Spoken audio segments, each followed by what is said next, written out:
மஞ்சள் காமாலை நோயால் பாதிக்கப்பட்டிருந்த திரைப்பட பாடலாசிரியர் நா. முத்துக்குமார் இன்று காலை காலமானார்.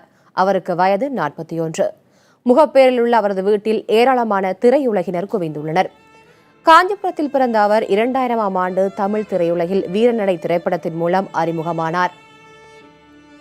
கஜினி திரைப்படத்தில் சுட்டும் விழிச்சுடரே பாடலுக்காக 2005ஆம் ஆண்டு தமிழக அரசின் சிறந்த பாடலாசிரியருக்கான மாநில விருதை பெற்றார்.